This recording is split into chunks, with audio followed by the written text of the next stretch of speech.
जी, अस्सलाम वालेकुम। Dear class, Sana and फरा बतूल, आपको मेरी आवाज़ आ रही है? Yes ma'am. जी, आज का लेक्चर मैं स्टार्ट करती हूँ। सबसे पहले हम पास्ट पेपर आज एक डिस्कस करेंगे। मैंने इससे पहले भी एक पास्ट पेपर डिस्कस किया है ताकि आप लोगों को आइडिया हो सके कि किस तरह का क्वेश्चन जो है वो पूछा जा सकता है या प्रीवियसली पीपीएससी का क्या पैटर्न रहा है पेपर्स के हवाले से। लेकिन ये है कि इसके हवाले से कोई हतमी बात नहीं की जा सकती कि आप लोगों को भी यही क्वेश्चन आएँगे या इस तरह के ही आएँगे। ऑब्वियसली बायो में से ही आएँगे और जनरल क्वेश्चंस ही होते हैं, बहुत ज़्यादा टफ नहीं होते। लेकिन पास्ट पेपर से आपको काफ़ी आइडिया मिल जाता है कि किस तरह का क्वेश्चन पूछा जा सकता है।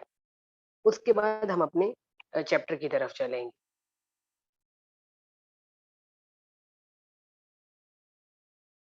जी, तो यहाँ पर मैंने एक पेपर इनका ले लिया है।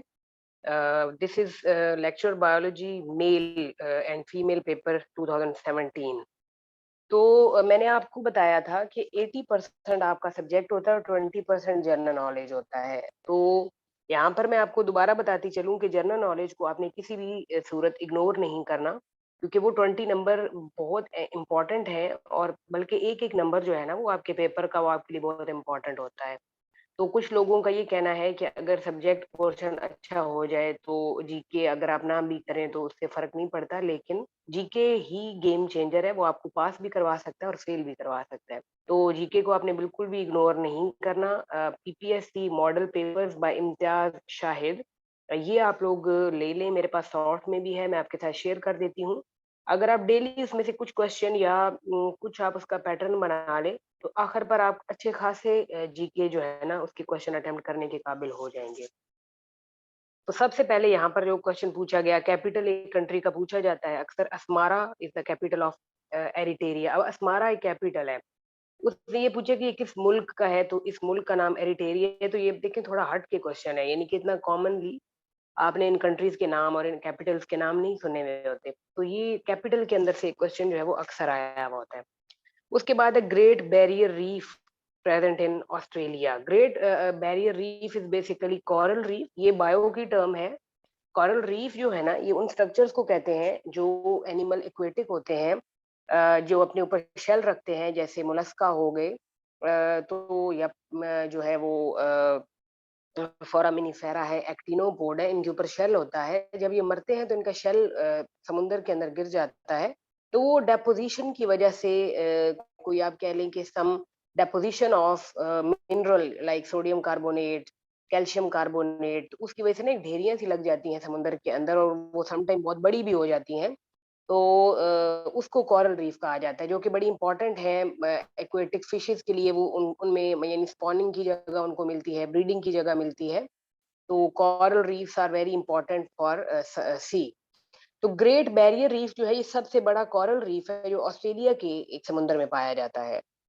उसके बाद उन्होंने पूछा है कि A O Hume was ex member of civil services who established Congress party. तो ये अब देखें, ये हिस्ट्री में से क्वेश्चन किया गया है कि एओ ह्यूम का नाम पाकिस्तान की हिस्ट्री में लिया जाता है।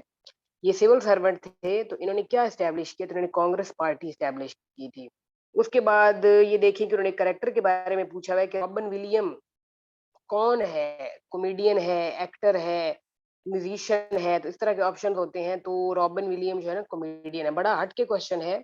पूछा जाता है इस तरह के क्वेश्चन भी, तो ज़रूरी नहीं कि आपको आते हों। पेपर अटेम्प्ट करने का जो वे है वो मैं आपको बाद में बताऊँगी कि अगर आपको कोई क्वेश्चन है जो बिल्कुल नहीं आता, जैसे कि ये वाला क्वेश्चन है, ये हर बच्चे को नहीं आ सकता, तो आपने उसको सिंपली छोड़ देना होता है। आप उसको अगर आप सही ऑप्शन नहीं सिलेक्ट कर सकते तो आप गलत भी ना करें, क्योंकि अगर आप गलत करेंगे तो वो आपको नेगेटिव मार्किंग की तरफ ले जाएगा। सक्सेसिव का सिनोनिम पूछा हुआ है कंसेक्यूटिव। सक्सेसिव का मतलब है कि हर तरतीब से आने वाले। तो एक सिनोनिम होता है मुतरादफ। तो मुतरादफ इसका कंसेक्टिव है। कंसेक्टिव का मतलब यही होता है कि लगातार आने वाले। लेटेंट का उलट पूछा हुआ है, एंटोनिम। ऑब्वियस है इसका, ये भी रट्टे वाला क्वेश्चन है। सिनोनिम एंटोनिम है इंग्लिश के। सम टाइम इंग्लिश के ये पूछे हुए होते हैं या कभी उन्होंने प्रपोजिशन पूछी हुई होती है, वो इजी होती है प्रपोजिशन। और कभी उसने डायरेक्ट और इनडायरेक्ट भी पूछा हुआ होता है। कभी उसने वो कहता है कि इनमें से करेक्ट सेंटेंस जो है वो उठाएं। उसने 4 सेंटेंस लिखे हुए होते हैं, उनमें से जो करेक्ट लग रहा होता है वो उठाना होता है टेंस के हिसाब से। आज मरे कल दूसरा दिन। उर्दू के दोनों क्वेश्चन, 2 क्वेश्चन उर्दू के होते हैं जो पेपर के बिल्कुल एंड पे लिखे हुए होते हैं। वो मोस्टली 99 और 100 जो क्वेश्चन है वो उर्दू का होता है और वो बड़े दोनों टेक्निकल होते हैं। पिछले पेपर्स में तो वो आसान आया करते थे, लेकिन अब के जो पेपर आ रहे हैं बीपीएससी के, उनमें उर्दू के दोनों क्वेश्चन बहुत टफ होते हैं, जो मेरा एक्सपीरियंस है। तो ये तो आसान है कि आज मरे डैश कल दूसरा दिन, ये मुहावरा आपने सुना हुआ होगा। और आगे है कि अब के तजदीद वफा का नहीं इम्कान जाना, याद क्या तुझको दिलाएं तेरा पैमान जाना। अब इसने ये शेर लिखा हुआ है, इसके राइटर का नाम ये पूछेगा आपसे, तो इसके राइटर के 4 ऑप्शन दिए हुए होते हैं कि जी for example Ahmad Faraz, Amjad Islam Amjad, Nasir Kazmi and इसी तरह। तो ये आपने एग्जैक्ट ना होता है। अकॉर्डिंग टू माय ओपिनियन ये शेर जो है ये नासिर काज़मी का है, लेकिन इसको कंफर्म कर लीजिएगा। सार्क मेंबर्स, सार्क आपको पता है एक एसोसिएशन है कंट्रीज के दरमियान, एशियन कंट्रीज के दरमियान। इसकी एब्रीविएशन भी पूछी हुई होती है। SAARC is South Asian Association for Regional Cooperation और इसके टोटल मेंबर हैं 8। ये क्वेश्चन पूछा हुआ होता है 2-3 एंगल से। और अगर आपसे पूछा जाए कि where is the headquarter of SAARC, तो इसका हेडक्वार्टर खटमंडू श्रीलंका में है। तो इसके 8 मेंबर जो है ना, उनमें पाकिस्तान है, इंडिया है, अफगानिस्तान है, मालदीव है, श्रीलंका है, भूटान है और 2 इसी तरह और भी कंट्रीज हैं जो कि आपकी एशिया में लोकेटेड है। 8 इसके मेंबर हैं। पहले 7 हुआ करते थे, बाद में 8 हुए। यूएन असेंबली, यूनाइटेड नेशन की बात कर रहे हैं, जो अक़वाम मुत्तहिदा जिसको आप कहते हैं, with power of all states. General assembly जो है ना यूनाइटेड नेशन की, उसके पास तमाम स्टेट्स की पावर मौजूद होती है। आगे ये थोड़ा-सा टेक्निकल मैथ का क्वेश्चन है। मैथ का क्वेश्चन जो है ये सम टाइम बड़ा आसान भी होता है, सम टाइम ये थोड़ा मुश्किल हो जाता है। तो वैसे मेरा तो मैथ बहुत वीक है शुरू से, तो वैसे मैं कोशिश करती हूँ कि मैं कर लूँ, लेकिन ज़्यादातर मेरी कोशिश ये होती है कि मैथ वाला क्वेश्चन मैं खाली छोड़ दूँ। 20 lions eat 500 kg meat in 1 week, how many days for 200 kg meat for 14 lions? तो ये थोड़ा कैलकुलेशन वाला क्वेश्चन है। अगर आप लोग थोड़े से इस मामले में हैं कि आप लोग कैलकुलेट कर सकते हैं, तो आप कर सकते हैं, एग्ज़ैक्ट आंसर पर जा सकते हैं। लेकिन अगर आपको बहुत टफ लग रहा हो, तो मैं ये रिकमेंड करती हूँ कि उसको छोड़ दिया जाए। लेकिन छोड़ने का मतलब ये भी नहीं है कि आप कई क्वेश्चन छोड़ दें। छोड़ने का मतलब ये होता है कि 100 में से आप मैक्सिमम जो है ना 80-85 सवाल ज़रूर हल करके आएँ, ठीक है? लेकिन बहुत ज़्यादा रॉन्ग ऑप्शंस की तरफ ना जाएँ, जो क्वेश्चन आपको नहीं आ रहे, आप उनको भी ना छेड़ें। पाकिस्तान का कौमी दरख्त जो है वो देवदार का दरख्त है। इसका पूरा नाम सीड्रस देवदारा है, जिसको देयार की लकड़ी आप लोग मोस्टली सुना होगा आपने। ये बड़ी महंगी लकड़ी होती है। ये पाकिस्तान का कौमी दरख्त है। ये जिम्नोस्पर्म है, इट इज़ अ जिम्नोस्पर्म और ये नेकेड सीडेड होता है। It is like a cone tree और ये ज़्यादा आपके नॉर्दर्न एरियाज़ में पाया जाता है। इसकी नीडल लाइक लीव्स होते हैं। पाकिस्तान की कौमी फिश जो है वो माशीर है, ये आपने याद रखना है। Mahseer is the national fish of Pakistan. और पाकिस्तान किस ज़ू जियोग्राफिक रीजन में है, ये क्वेश्चन मैंने पहले भी डिस्कस किया है और बल्कि हमने ज़ू जियोग्राफिक रीजन भी डिस्कस किए हैं। There are total 6 zoogeographic regions in the world, जिनके अंदर लाइफ जो है वो डिस्ट्रीब्यूटेड है, जो कि अनइवन है। और ये भी हमने बात की थी कि क्यों लाइफ अनइवन है, due to geographic barrier like desert, like sea, like you can say volcanoes and mountains. उनकी वजह से मुख्तलिफ हिस्से अलग हो चुके हैं अर्थ के, उनके दरमियान में बड़े-बड़े बैरियर मौजूद हैं, तो कुछ स्पीशीज़ जो ख़ास इलाके में महदूद होकर रह गई हैं। तो 6 ज़ू जियोग्राफिक रीजन है, ये भी पूछा जाता है कि कितने हैं, तो 6 हैं। और ये मैंने 2-3 दफ़ा क्वेश्चन ये पेपर्स में देखा है कि पाकिस्तान किस रीजन में लोकेटेड है। तो पाकिस्तान के अंदर सूबा बलूचिस्तान के अलावा पंजाब, सिंध और खैबर पख्तूनख्वा, ये तीनों सूबे जो हैं ये ओरिएंटल रीजन में हैं। जबकि आपका जो बलूचिस्तान है वो पैलियार्कटिक रीजन में है, ठीक है? मैं 6 रीजन्स के नाम भी आपको बताए थे। हम उसको रिकॉल यस। कर लेते हैं। Number 1 is Palearctic region, number 2 is Nearctic region, number 3 is Neotropical region, number 4 is Oriental region, number 5 is Australian region and number 6 is Ethiopian. 1 Palearctic, Nearctic, Neotropical, Oriental, Australian और एक एथोपियन reason है। ये आपके 6 geographic reason है। Pakistan oriental में है। अगर oriental का ऑप्शन आता है, सिर्फ मोस्टली यही पूछा होता है, तो ओवरऑल आपने पाकिस्तान की लोकेशन यही बतानी है, ओरिएंटल में है। ठीक है जी। उसके बाद हम चलते हैं a brief history of time. अभी एक बुक का नाम पूछा हुआ है, ये भी बड़ा जीके का क्वेश्चन है, बड़ा हट के है। तो ज़ाहिर है हर बुक के नाम नहीं पता होते, तो इसलिए इस हिसाब से आपकी प्रिपरेशन होनी चाहिए। मैं जीके का भी कुछ मटेरियल इंशाल्लाह आज ही शेयर करती हूँ, ताकि कुछ आप लोगों को आइडिया हो जाए।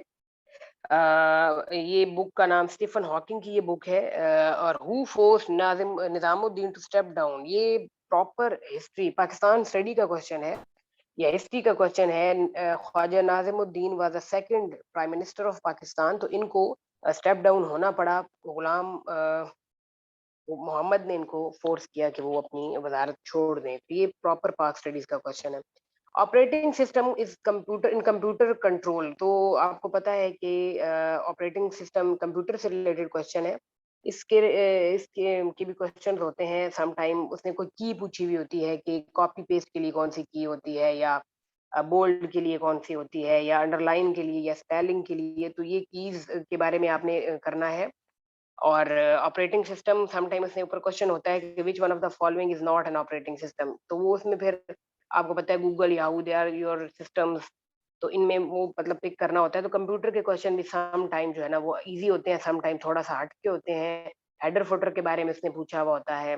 और इस तरह आगे इसका जो क्वेश्चन है स्टोन वॉट एक बहुत बेसिक क्वेश्चन है। ये एलजी में से लिया गया क्वेश्चन है। एफएससी लेवल का क्वेश्चन है। Chara is a group that are commonly called stonewort. ये इनको क्यों स्टोन वॉट कहते हैं? क्योंकि कैरा एक ऐसी स्पीशी है एलजी की, इनके लीव्स के अंदर डेपोजिशन होती है सोडियम कार्बोनेट की, तो उसकी वजह से इसकी लुक ऐसे आती है जैसे स्टोन लाइक हो। That is why it is commonly called stonewort. There is no place like home. और ये भी एक किस्म का इडियम है कि घर जैसी कोई भी जगह नहीं है। तो इसने चार ऑप्शन दिए हुए होते हैं, हाउस, होम, कंट्री एंड एक और। तो आपने कहना है कि घर, होम जैसी जो है ना वो कोई जगह नहीं है। Red line under word show. आपके कंप्यूटर पर काम करते हुए अगर आपके किसी भी वर्ड के नीचे रेड लाइन आ जाती है, तो इसका मतलब है कि आपकी स्पेलिंग गलत है उस चीज के। तो स्पेलिंग मिस्टेक को शो करने के लिए रेड लाइन आती है, तो ये आपने याद रखना है।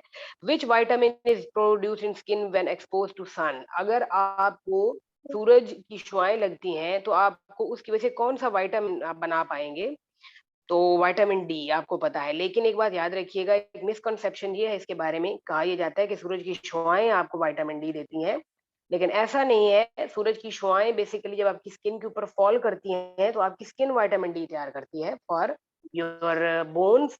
तो ये आपने याद रखना है। लेकिन अदरवाइज अगर कहीं पर भी सनलाइट और विटामिन का जिक्र है, तो विटामिन डी ही आपने पिक करना है। Blood bank and graveyard of red blood cell is spleen. आपकी बॉडी में तिल्ली, स्प्लीन का को उर्दू में तिल्ली कहते हैं। ग्रेव यार्ड यानी कि रेड ब्लड सेल खत्म होकर इसकी तरफ जाते हैं। रेड ब्लड सेल की उम्र है 120 डेज। तो ये भी पूछा जाता है। ये आप देखें बड़ा बेसिक क्वेश्चन है, किसने एफिडेविट के करेक्ट स्पेलिंग पूछे हुए हैं। वो चार ऑप्शन होते हैं, तो ये सही है spelling. Area of Balochistan without black bear. ये थोड़ा रट्टे वाला क्वेश्चन था, वाइल्ड लाइफ का क्वेश्चन है ये, कि बलूचिस्तान का वो कौन-सा एरिया है जहाँ बिल्कुल भी काले रीछ नहीं मौजूद? तो ये कोहिस्तान है। उसके बाद ये सीरीज़ वाला क्वेश्चन है, ये भी बहुत आसान है।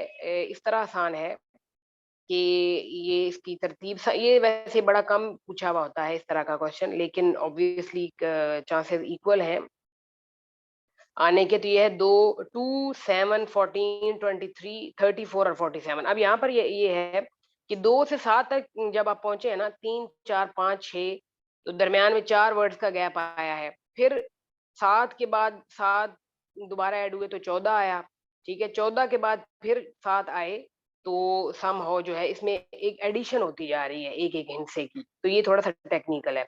प्रीन ग्लैंड बर्ड्स के पास होते हैं। प्रीन ग्लैंड बर्ड्स की जो है स्किन में मौजूद होते हैं। Preen glands they are basically involved in the production of oil for the lubrication of the feathers of the bird.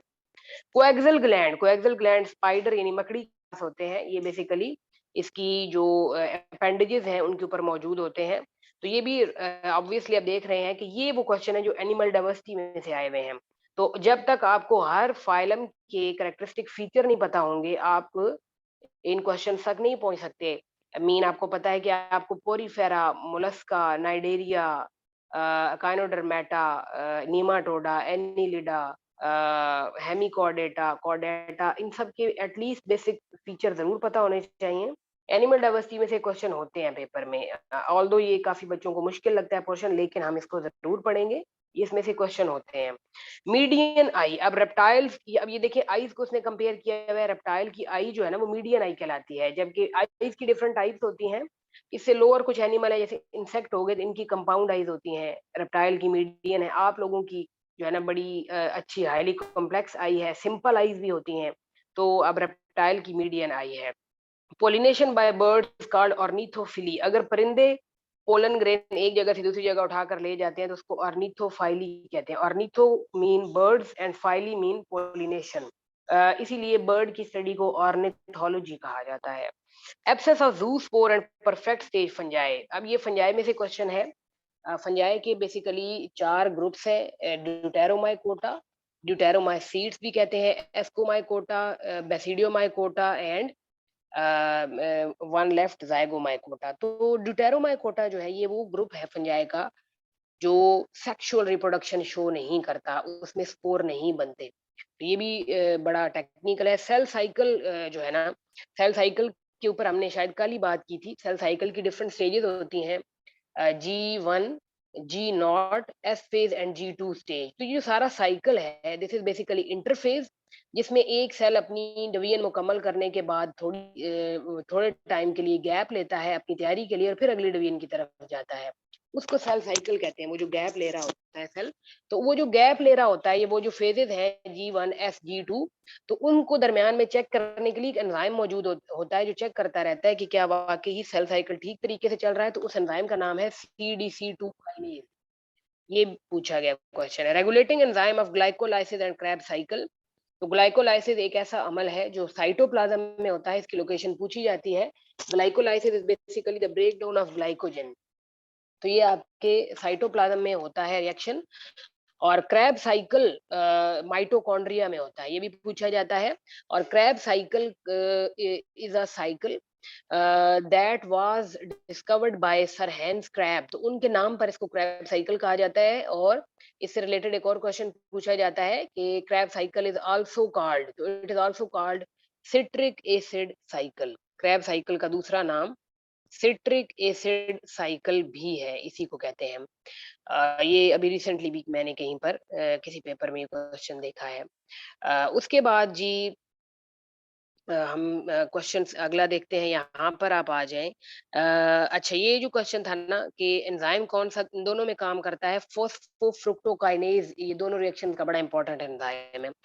जिसके एंड पर एज आता है, आपको पता है वो एंजाइम होता है। Cyclin affect which enzyme in cell cycle, तो साइक्लिन भी एक प्रोडक्ट है, एक प्रोटीन है सेल साइकिल के अंदर जो प्रोटीन काइनेज की प्रोडक्शन को चेक करती है। Cancer cell differ from normal cell, cancer वाला सेल और नॉर्मल सेल में डिफरेंस होता है, वो हम देखते हैं कि क्या डिफरेंस है। मेरे हिसाब से जो डिफरेंस है वो साइटोप्लाज्म टू न्यूक्लियस रेशियो का डिफरेंस होता है। साइटोप्लाज्म और न्यूक्लियस कैंसर सेल में बहुत ज्यादा हो जाते हैं, जबकि नॉर्मल सेल में उसकी एक महदूद क्वांटिटी होती है।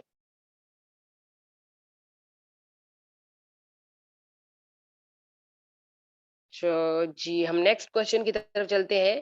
रेडिएशन प्रोड्यूस विच डिजीज, अगर आपकी बॉडी के ऊपर रेडिएशन लगती रहे जैसे एक्स-रेज हो गई, या कोई और आप लोग ईसीजी वगैरह, चलो ईसीजी में तो रेज का इतना काम नहीं होता, उसके अलावा ये जो होती है क्या उसको कहते हैं, एमआरआई, मैग्नेटिक रेजोनेंस इमेजिंग, जिसमें आपके पूरे नर्वस सिस्टम को सेंस किया जाता है, तो वो रेडिएशन जाहिर है बहुत ज़्यादा आपकी बॉडी के लिए यूज़फुल नहीं होती, तो रेडिएशन की वजह से आपको ल्यूकीमिया की बीमारी हो सकती है। Leukaemia is basically the uncontrolled production of white blood cell. तो ये यानी कि अगर आपके जिस्म पर लगातार आप कोई ऐसा ट्रीटमेंट करा रहे हैं कि आपको शुआएँ लग रही हैं, तो उनमें आपके व्हाइट ब्लड सेल गलत तरीके से, अनकंट्रोल्ड तरीके से डिवीज़न शुरू कर देते हैं, जिसको आप ल्यूकीमिया कहते हैं। Squid I differ from mammalian, अब स्क्विड जो है, ये squid is basically a mollusc, और इसकी आई जो है वो बड़ी वेल डेवलप होती है। इसका डिफरेंस का ऑप्शन नहीं दिया हुआ, तो इसलिए यहाँ पर मुझे मेरे लिए बताना थोड़ा मुश्किल है। फ्लावरिंग, ये वही क्वेश्चन है जो मैंने आपको 2 दिन पहले एक जूलॉजिकल टाइम चार्ट के ऊपर मैंने आपके साथ बात की है। जूलॉजिकल टाइम स्केल के एमसीक्यूज़ भी मैंने शेयर किए थे। उसमें से अब इस पेपर में भी आप देखेंगे कि 2 से 3 क्वेश्चन पूछे हुए हैं जियोलॉजिकल टाइम चार्ट में से। क्योंकि बायो का पेपर है तो उसमें आपसे इक्वली पौधों और जानवरों दोनों के क्वेश्चन पूछे जा सकते हैं। तो यहाँ पर उसने आपसे पूछा हुआ है कि फ्लावरिंग प्लांट ने किस पीरियड के अंदर फ्लरिश किया? तो ये रट्टे वाला क्वेश्चन है क्रिटेशियस पीरियड, ये आप जियोलॉजिकल टाइम चार्ट में देख भी सकते हैं। फ्रूट ऑफ फेबियेसी, अब ये फैमिली का जो है ना क्वेश्चन है, आपको पता है कि एंजियोस्पर्मिक फैमिलीज होती हैं 6, ठीक है? देयर आर 6 एंजियोस्पर्मिक फैमिलीज, जिनमें रोज़ेसी, मिमोजेसी, सोलानेसी, लेग्यूमिनेसी, जिसको फेबियेसी भी यहाँ पर ये कह रहा है, और जो है केजल पाइनेसी, और एक और भी है, मैं इसको रिकॉल करती हूँ, मिमोजेसी। अच्छा, यहाँ पर मिमोजेसी हमने लिखी है। Rosaceae, Leguminaceae, Mimosaceae, Caesalpiniaceae, Solanaceae, और एक और बहुत कॉमन सी फैमिली है, let me recall, Cassia, Caesalpiniaceae, Cassia family, Mimosaceae, Mimosa pudica, touch me not. Rosaceae में आपका रोज और एप्पल वगैरह आते हैं। सोलानेसी में आपके बैंगन, आलू वगैरह। लेग्यूमिनेसी में आपके फलीदार पौधे आते हैं। और एक और भी एंजियोस्पर्मिक फैमिली है। यहाँ पर उसने जो क्वेश्चन पूछा हुआ है वो ये है, फेबी, अच्छा ये जो अब लेग्यूमिनेसी फैमिली है ना, इसके 2 नाम है, लेग्यूमिनेसी भी है और फेबिएसी। अच्छा, एक और फैमिली का नाम मुझे याद आ गया जो कि है ग्रैमीनी। ग्रैमीनी, ग्रैमीनी में आपके ग्रासेस आते हैं, ग्रासेस। तो ग्रैमीनी को का एक दूसरा नाम भी है, वो मैं आपको बता देती हूँ। ग्रैमीनी का दूसरा नाम है पुएसी। पुएसी का नाम आप लोगों ने सुना हुआ होगा, Poaceae. Poa is the name of grass. Poaceae and Gramineae, it is the same thing. Leguminaceae and Fabaceae, it is the same thing, right? Let me tell you that fruit of Fabaceae को legume, फलीदार, जिसमें मटर आ गया, इमली, जो आपके होते हैं legumes like plant, वो इसमें आते हैं। Fish close relative of tetrapod, fish जो है वो बड़ी करीबी रिश्तेदार है टेट्रापोड्स की। चौपाए जो हैं, यानी फिश के बाद, क्योंकि आपको पता है कि एम्फीबियंस आए, एम्फीबियंस की 4 लेग्स होती हैं, तो इसलिए वो फिश से इवॉल्व हुई, तो इसलिए फिश और टेट्रापोड ज़्यादा करीबी हैं। टीएमओ is produced by which animal? टीएमओ के बारे में आपको बता दूँ, टीएमओ is basically tri methyl amine oxide. Tri methyl amine oxide, it is basically a question taken from FSc. This is FSc question. और ये मैं आपको बताती चलूँ कि मछलियाँ जो हैं, वो पानी में रहती हैं, तो वो जो उनका नाइट्रोजेनियस वेस्ट है ना फिश का, वो है ammonia. Ammonia is a highly toxic chemical, और ammonia is a highly toxic nitrogenous waste, highly toxic. तो फिश की बॉडी में अमोनिया जब पैदा होता है as as a product of excretion, तो ये जरूरी है कि वो फौरी तौर पर उसकी बॉडी से रिमूव हो जाए, ताकि वो उसकी बॉडी को नुकसान ना पहुंचाए। अमोनिया को रिलीज होने के लिए बहुत ज्यादा पानी की जरूरत होती है, that is why aquatic animal ammonia release करते हैं। टीएमओ एक केमिकल है जो कि फिशेस पैदा करती हैं, शार्क जो है स्पेशली, शार्क टीएमओ पैदा करती है अपने आप को अमोनिया के खतरनाक असरात से बचाने के लिए। तो ये आपने टीएमओ के बारे में याद रखना है। उसके बाद है कि विच प्लांट इज अ मोस? मोस is basically a category of plant. तो यहाँ पर मोस की एग्जांपल मैं आपको बताऊंगी, पोलीट्रिकम है, प्यूनेरिया। तो यहाँ पर ऑप्शन है पोलीट्रिकम वाला मोस। जिम्नोस्पर्म जो है, जिम्नोस्पर्म के जाइलम और एंजियोस्पर्म के जाइलम में फर्क होता है। Xylem is a conducting tissue जो वाटर कंडक्ट करता है प्लांट बॉडी में। तो जिम्नोस्पर्म के जाइलम के पास वेसल्स नहीं होती, जबकि एंजियो के पास होती हैं। Perianth, perianth is basically a terminology that is used for inflorescence, flower arrangement. तो पेरियंथ का वर्ड इस्तेमाल होता है उस वक्त जब एक चीज के कैलेक्स और करोला बिल्कुल सेम हो, तो उसको हम कलेक्टिवली पेरियंथ भी कहते हैं। Accurate pair during protein synthesis, ये हमने कल भी बात की थी इसके ऊपर कि प्रोटीन सिंथेसिस के दौरान करेक्ट पेयर होता है कोडॉन और एंटी कोडॉन का। कोडॉन मौजूद होता है मैसेंजर आरएनए के ऊपर, और एंटी कोडॉन मौजूद होता है ट्रांसफर आरएनए के ऊपर। ये एक एक्यूरेट पेयर है, ये आपस में बाइंड करेंगे तो अमाइनो एसिड लगेगा, अदरवाइज प्रोटीन सिंथेसिस करेक्ट नहीं होगी। राइबोसोमल डीएनए, अच्छा ये राइबोसोमल आरएनए नहीं, राइबोसोमल डीएनए है, इसको बनाया बोयर और कोहन ने। ये रट्टे वाला क्वेश्चन है। और मैंने आपको बताया था कि पेपर में 2 से 3 क्वेश्चन एग्ज़ैक्ट साइंटिस्ट के बारे में होते हैं, कि ये काम किसने किया, ये किसने किया, तो ये मेरे ख़्याल में पीछे भी हमने जो पेपर डिस्कस किया था उसमें था कि साइकिल था कोई प्लांट का कि हैच स्लैग साइकिल किसने किया, तो वो उसका पूछा गया था। तो यहाँ पर आप देखें कि राइबोसोमल डीएनए का पूछा हुआ है और म्यूटेशन का पूछा गया है। म्यूटेशन की डेफिनिशन हमने देखी थी और टाइप्स की। म्यूटेशन एक ऐसी एक्टिविटी है जिसमें change in the structure of DNA.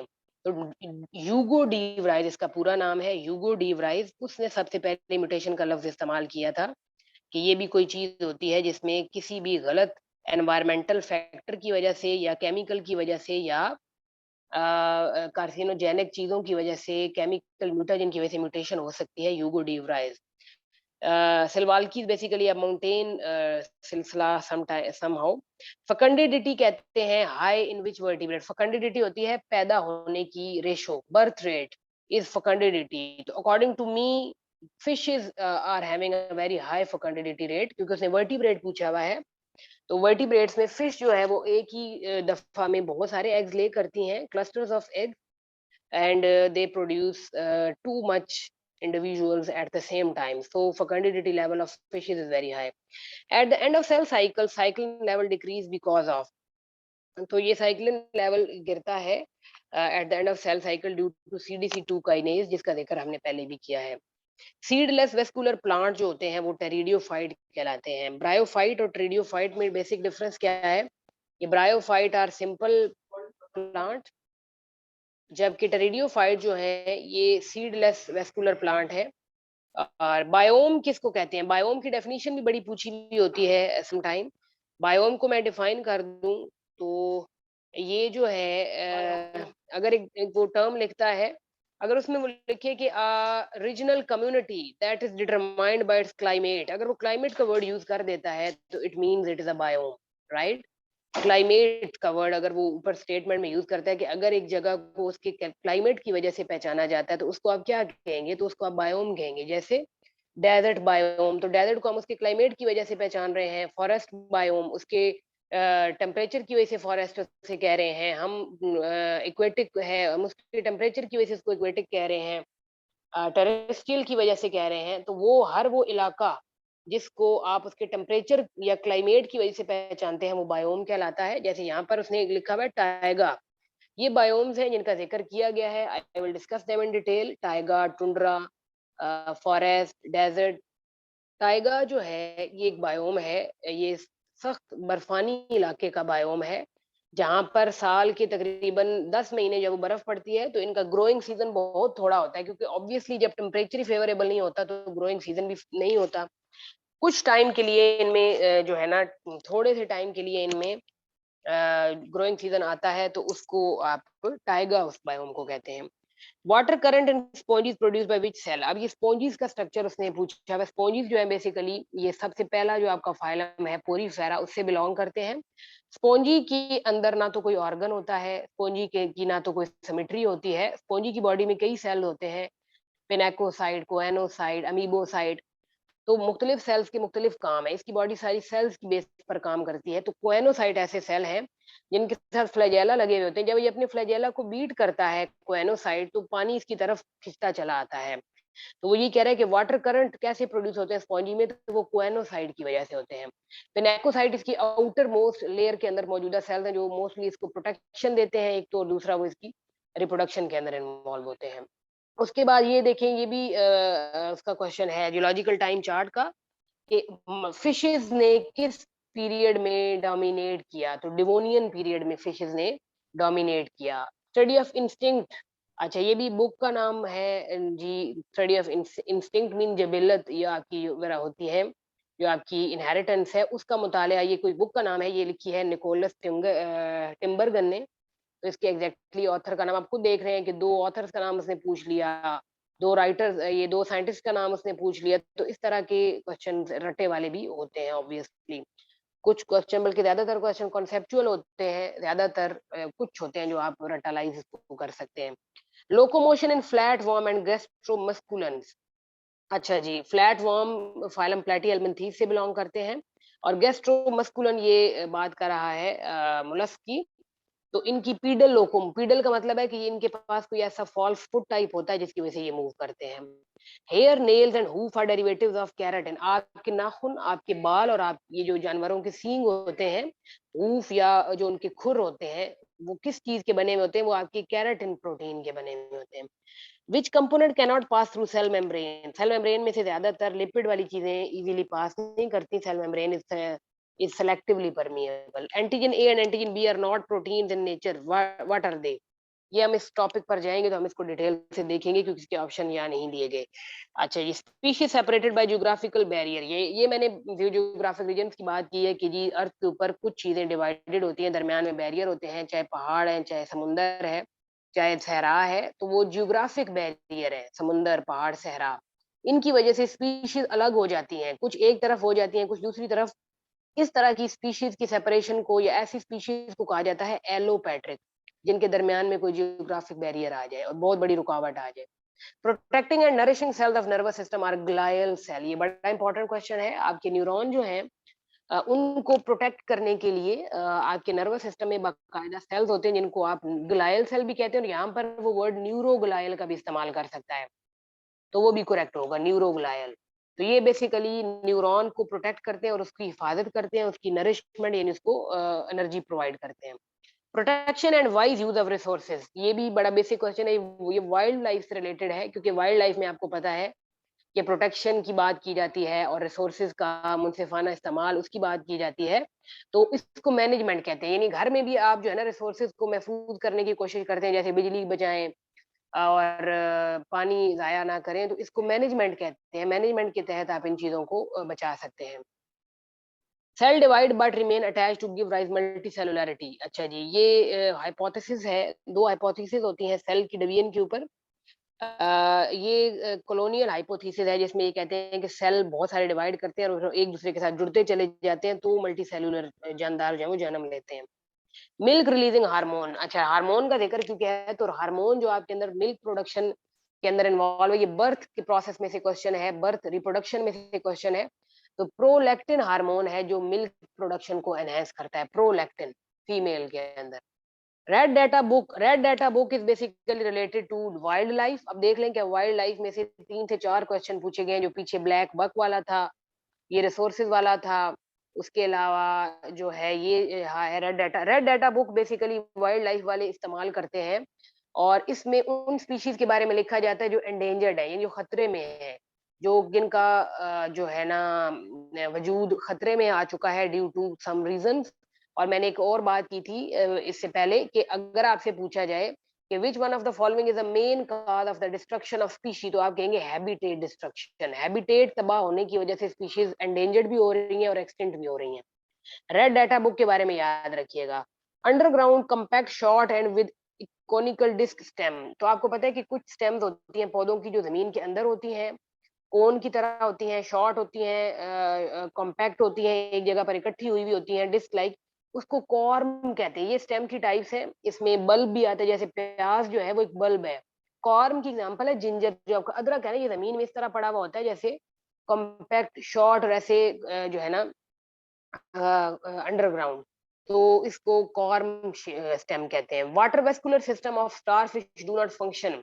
अच्छा, स्टारफिश फाइलम अकाइनोडर्मेटा से बिलोंग करती है और स्टारफिश के अंदर बड़ा बेहतरीन एक सिस्टम मौजूद है, वाटर वेस्कुलर सिस्टम।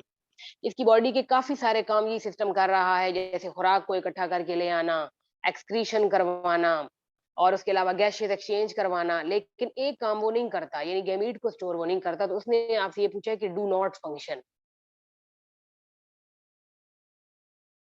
वो ये है। उसके बाद है कि shell in funnel form in which mollusc. Mollusca की क्लासेस का जिक्र है। मुलस्का जो है ना, उसकी क्लासेस का के बारे में आपको बता दूं, उसकी 2 बड़ी क्लासेस हैं, बायवेल्विया एंड गैस्ट्रोपोडा। तो उनके बहुत ज्यादा मेंबर्स मौजूद है। सफेलोपोडा इसकी क्लास है। इसके ऊपर शेल होता तो है लेकिन वो फनल लाइक होता है और सम टाइम नहीं भी होता, रिड्यूस शेल भी होता है। तो अगर आपसे पूछा जाए इसके बारे में, मुझे एक और क्वेश्चन याद आ रहा है कि एक क्वेश्चन पूछा जाता है कि कौन से वाला सफेलोपोड है जिस पर बिल्कुल भी शेल नहीं होता, तो वो ऑक्टोपस है। ऑक्टोपस एक सफेलोपोड है और ऑक्टोपस पर कोई शेल नहीं होता। लेकिन मोस्टली अगर इसमें शेल है तो रिड्यूस्ड होता है, बहुत छोटा होता है। और वो फनल फॉर्म में होता है। तो जी, ये हमने पे डिस्कस कर लिया। अब मैं चैप्टर की तरफ चलती हूँ क्योंकि हम इसको बाद में भी कर सकते हैं डिस्कस। आज मैं आपको जिसके के बारे में बताऊँगी, जिस चैप्टर के ऊपर हम डिस्कशन करेंगे वो है हमारा, बल्कि कल हम मेंडल के लॉज़ के ऊपर बात कर रहे थे, हम उसी को देखते हैं पहले कि मेंडल के दोनों लॉज़ जो हैं वो क्या कहते हैं। मेंडल के लॉज़ के ऊपर क्वेश्चन पूछा गया होता है, Mendel's law of independent assortment and segregation, इसके ऊपर वो क्वेश्चन होता है।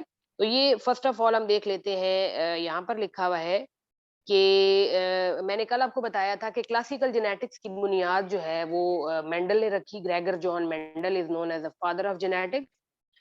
और इन्होंने जो है वो सबसे पहले काम किया और एक्सपेरिमेंट किए। The fruit fly Drosophila melanogaster is a classic tool for studying inheritance pattern. तो ये भी पूछा जाता है कि किस चीज को सबसे ज्यादा एक्सप्लॉइट किया गया है जेनेटिक पैटर्न को स्टडी करने के लिए, तो वो है ड्रोसोफिला मेलोंगेस्टर। ड्रोसोफिला मेलोंगेस्टर एक फ्रूट फ्लाई का साइंटिफिक नेम है, ये नाम भी आपसे पूछा जा सकता है। Its utility stem from its ease of handling. तो ये आपसे, ये तो बेसिक बात है कि क्यों इसको किया जाता है, तो वो ये कि इसको हैंडल करना आसान है। फ्रूट फ्लाई मिलती आसानी से है, इसकी शॉर्ट लाइफ साइकिल है, बहुत कम टाइम में आप इसकी बहुत सारी जनरेशन पैदा कर सकते हैं। ये बड़ी इजीली आप इसको मेल और फीमेल को पहचान सकते हैं, इसमें सेक्सुअल डायमॉर्फिज्म बड़ा वाजिया होता है। तो ये वजह है जिसकी वजह से इसको सेलेक्ट किया जाता है। और पौधों की दुनिया में पी प्लांट को बहुत ज्यादा एक्सप्लॉइट किया गया है as experimental animal for genetics, sorry plant for genetics. And microorganism की दुनिया में एस्क्रीशिया कोलाई बैक्टीरिया है, उसको बहुत ज़्यादा एक्सप्लॉइट किया गया है फॉर जेनेटिक स्टडीज। और यीस्ट को भी इस्तेमाल किया जाता है। Studies of any fruit fly trait always make comparison to wild type if a fly has characteristic similar to that. तो ये इसने यहाँ पर एग्जांपल दी हुई है अपनी किसी इसी एक्सपेरिमेंट की। तो हम इसको हम इनहेरिटेंस को मैं आपको बाद में बताती हूँ। पहले सेग्रीगेशन, सेग्रीगेशन का मतलब होता है सेपरेट होना, ठीक है, सेपरेट होना। ड्यूरिंग गैमीट फॉर्मेशन, वो कहते हैं कि गैमीट फॉर्मेशन के दौरान आपको पता है कि मियोसिस होती है, और मियोसिस का मतलब है रिडक्शन डिवीजन। और meiosis is a type of cell division that occur only during gamete formation. ये उसके अलावा नहीं होती। मियोसिस सिर्फ गैमीट्स में होती है, सोमैटिक सेल में मियोसिस नहीं होती, सोमैटिक सेल में माइटोसिस होती है। सेग्रीगेशन के अंदर मेंडल ये कहता था कि ये एक ऐसा जो है ना लॉ है जिसमें ये है कि ड्यूरिंग गैमीट फॉर्मेशन दोनों पेरेंट्स के जीन जो है वो पार्टिसिपेट तो करते हैं। During anaphase one of meiosis homologous chromosome move toward opposite pole. और मैंने आपको कल बताया था कि एनाफेज वन और anaphase is the most critical phase of mitosis as well as meiosis. तो उसमें क्रोमोसोम दरमियान से डिवाइड होकर अपोजिट पोल पर जाता है, और रिजल्टिंग गैमीट, और हर जो दो गैमीट बनते हैं उनके पास one member of each chromosome pair मौजूद होता है। एक पेरेंट का मेंबर एक गैमीट और दूसरे का दूसरे गैमीट के अंदर या दोनों का मौजूद होता है। gene carried on one member of a pair of homologous chromosome end up in one gamete, and gene carried on the other member are segregated into a different gamete। अब यहाँ पर प्रॉपर उसने सेग्रीगेशन की definition लिखी है, वो ये है कि पेयर ऑफ जीन्स जो कि पेरेंट्स के थे, जो फर्टिलाइजेशन के वक्त इकट्ठे हुए, आर डिस्ट्रीब्यूटेड बिटवीन गैमीट। वो जीन वालदैन के वो डिस्ट्रीब्यूट होते हैं गैमीट फॉर्मेशन के दौरान, लेकिन फर्टिलाइजेशन की वजह से रैंडम कंबाइन होते हैं जीन, कोई उनको प्रॉपरली खुद कंबाइन नहीं कर रहा होता। They are random combination and bring homologous chromosomes together again. और बाद में वो क्रोमोसोम फिर इकट्ठे हो जाते हैं। लेकिन यहाँ पर जो आपने याद रखना है मेंडल के लॉ सेग्रीगेशन के हवाले से, वो ये है कि जीन्स जो है ये अपनी मर्जी से सेग्रीगेट होते हैं। The segregation of genes random, no one force them to go in one gamete or the other, their segregation is random। ये मेंडल का बेसिकली लॉ था कि segregation of genes at meiosis और during gamete formation is random. तो इसमें उसने ratios भी कुछ बताई हैं F1 F2 की। तो यहाँ पर आप देखें कि F2 जनरेशन इज अप्रोक्सीमेटली 3:1। ये हम पूरा क्रॉस पढ़ेंगे तो उसमें हम देखेंगे। यहाँ पर आप देखें, यहाँ पर वो आपसे बात करता है। मैंने आपको बताया था कि जब आपको अच्छा, जेनेटिक्स एक ऐसा पोर्शन है पेपर का जो मोस्टली उसमें से क्वेश्चन होते हैं, जेनेटिक्स में से, एवोल्यूशन में से, सेल बायोलॉजी में से। आपने पीछे देखा पेपर हमने स्टडी किया, इन्वर्टिब्रेट में से क्वेश्चन है। तो जेनेटिक्स के अंदर जब आपको मुख्तलिफ टर्मिनोलॉजीज का पता होता है या आपको आइडिया हो जाता है, तो आप उस वक्त वहां पर बैठे हुए एटलीस्ट 4 में से 2 ऑप्शन के अंदर तो पहुँच ही जाते हैं। यानी कि आपके लिए बड़ा ईज़ी हो जाता है अगर आपको बेसिक्स पता है। अगर आप एमसीक्यूज़ को रट्टा लगा रहे हैं, तो फिर आपको बेस नहीं पता, आपका कॉन्सेप्ट नहीं है, तो जब आप एमसीक्यूज़ को क्रैम करते हैं, तो फिर वहाँ पर आप कन्फ्यूज़ हो जाते हैं। Genes that determine the expression of a particular trait can exist in alternative form called allele. allele जो है, allele is a alternative form of gene. वो ये वर्ड भी यूज कर सकता है या वो आपसे अगर पूछे कि the partner of gene is called allele, तो अलील ग्रीक लैंग्वेज का वर्ड है जिसका मतलब है ईच अदर, क्योंकि आपको पता है कि जीन पेयर की फॉर्म में होता है, पेयर के अंदर से एक मेंबर अलील कहलाता है। In the fruit fly cross the vestigial allele is present in F1 generation and even though it is masked by the wild type allele forming, ये टिपिकल एग्जांपल की बात करें, इतना लंबा चौड़ा क्वेश्चन नहीं होता पेपर में।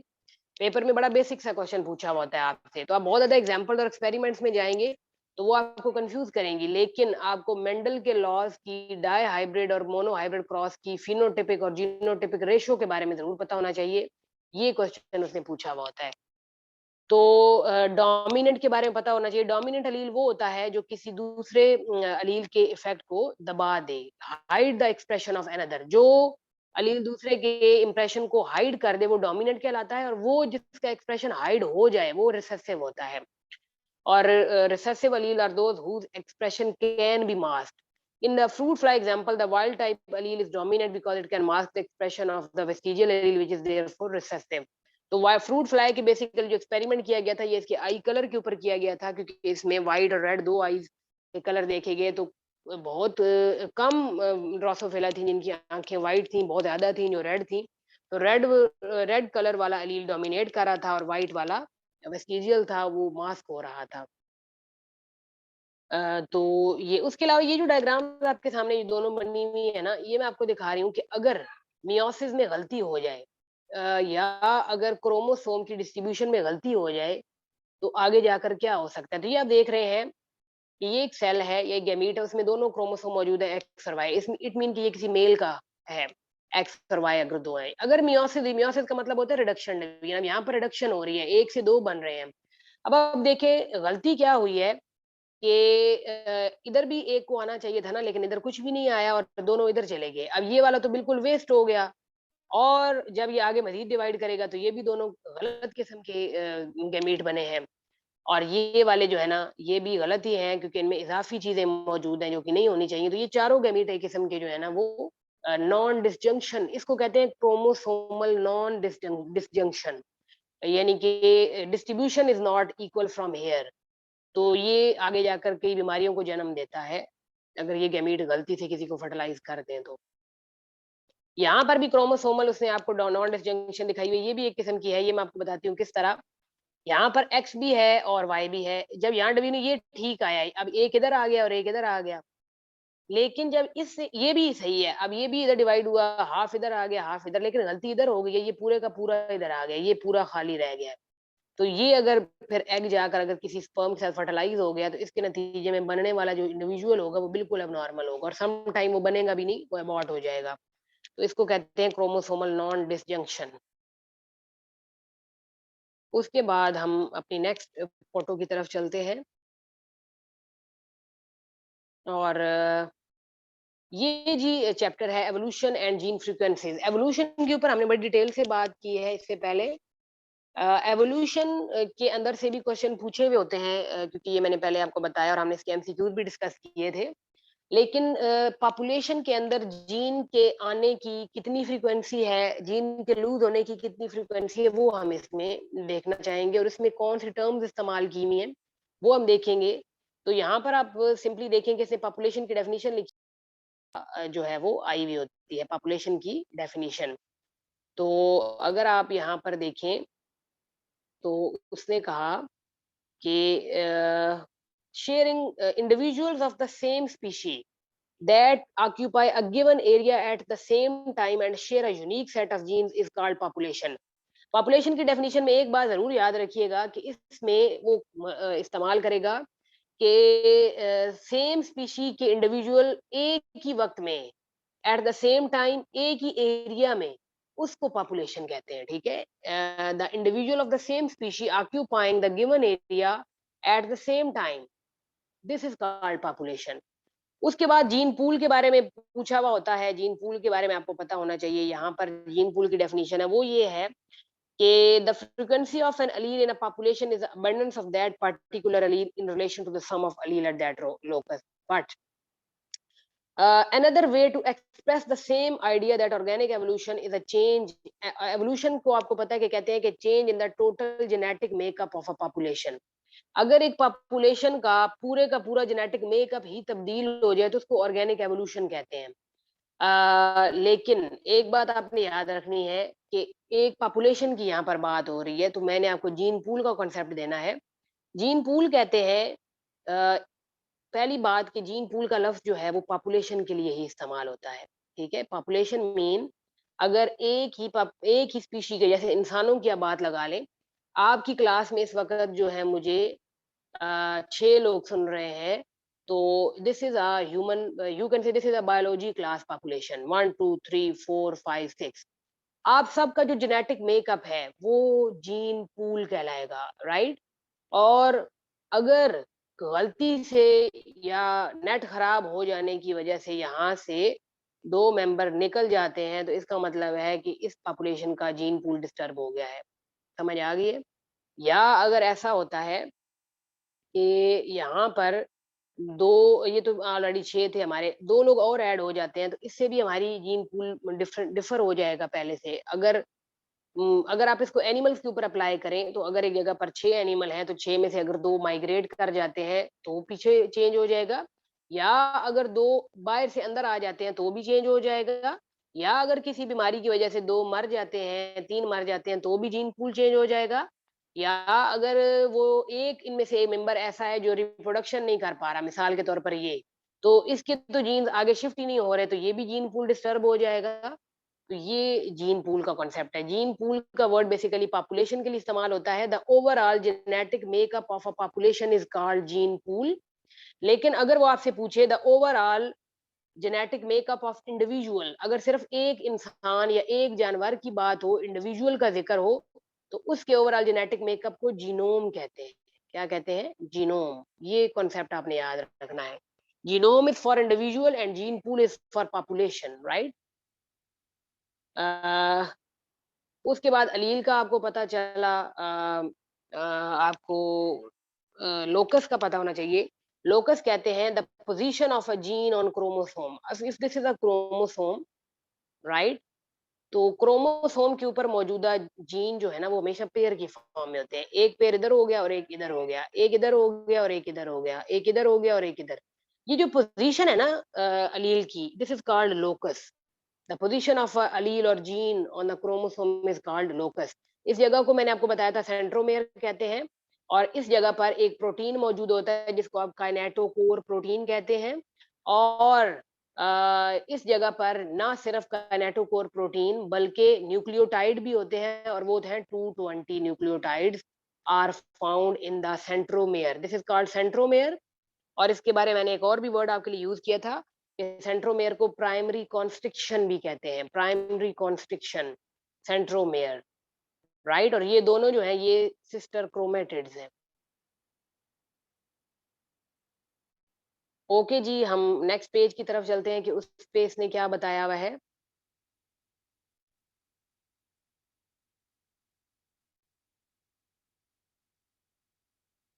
अच्छा जी, नेक्स्ट पेज पर जी जो डिस्कस हुआ हुआ है वो है जी the modern synthesis, very important. पिछले पेज पर हमने जीन पूल, पॉपुलेशन, जीनोम का जिक्र किया है। वो आपने इस कॉन्सेप्ट को माइंड में रखना है। आगे जी मॉडर्न सिंथेसिस, हमने डार्विन की थ्योरी की बात की कि डार्विन ने अपना थ्योरी पेश की on the origin of species by means of natural selection. ये डार्विन की बड़ी रिनाउंड किस्म की थ्योरी थी एवोल्यूशन की। And Darwin is known as the father of evolution. बाद में डार्विन के इंतकाल के बाद कुछ कई अरसा वो चीजें उसी तरह पड़ी रहीं। फिर बाद में सम 19th सेंचुरी में क्या हुआ कि an understanding of the modern synthesis come from studying genetics because it explain why variation among individual exist and how they pass to future generation। ये बात आपने जरूर समझनी है यहाँ पर कि एवोल्यूशन, डार्विन ने जो थ्योरी दी थी ना, वो सिर्फ एवोल्यूशन पर थी, जो कि हमने बात की गैलापागोस आइलैंड की, कि वो गैलापागोस आइलैंड पर गया जहाँ पर उसने स्पेसिमेन इकट्ठे किए। फिर जब उसने उनको आपस में कंपेयर किया तो मेन लैंड के साथ कंपेयर किया, तो उसने कहा कि जिस स्पीशीज में एडेप्टेशन होती है, स्पीशीज अगर अलग हो जाए तो वो चेंज हो जाती हैं, इस तरह की बातें। तो बाद में जेनेटिक्स की ने जब तरक्की की, क्योंकि जेनेटिक्स की तरक्की जो है ना वो सारी 19th सेंचुरी की है, 1900 की है। उस वक्त तो डार्विन था ही नहीं, डार्विन की डेथ हो चुकी थी।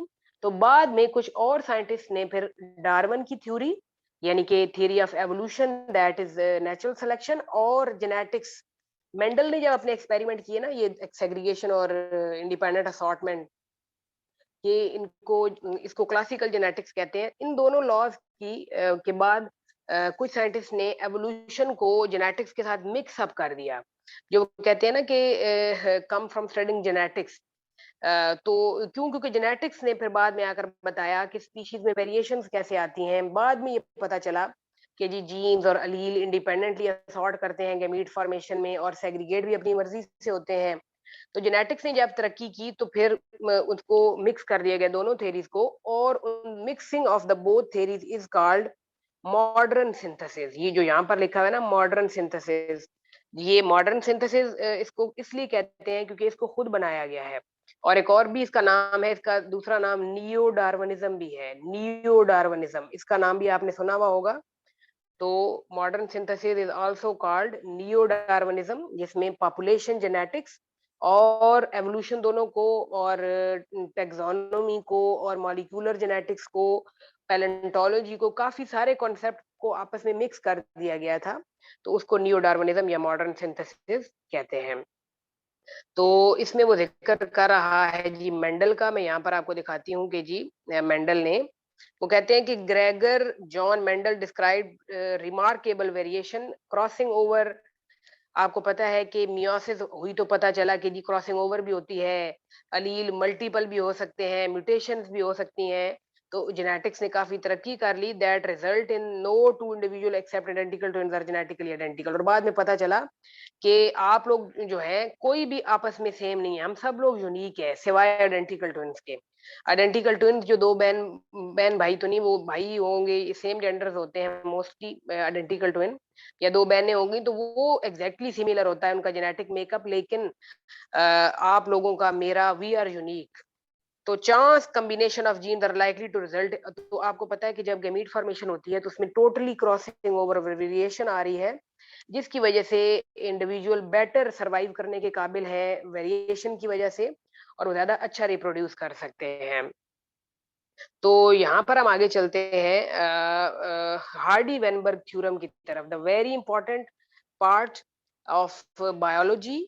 आई have told you in the first chapter when we were studying scientific method, अगर आप में से किसी ने वो पढ़ा है तो उसमें आपको पता है कि उसने जब बात की लॉ की थी, आपको पता है कि साइंटिफिक मेथड में ऑब्जर्वेशन, हाइपोथेसिस, एक्सपेरिमेंट, और फिर उसके बाद थ्योरी, और फिर लॉ।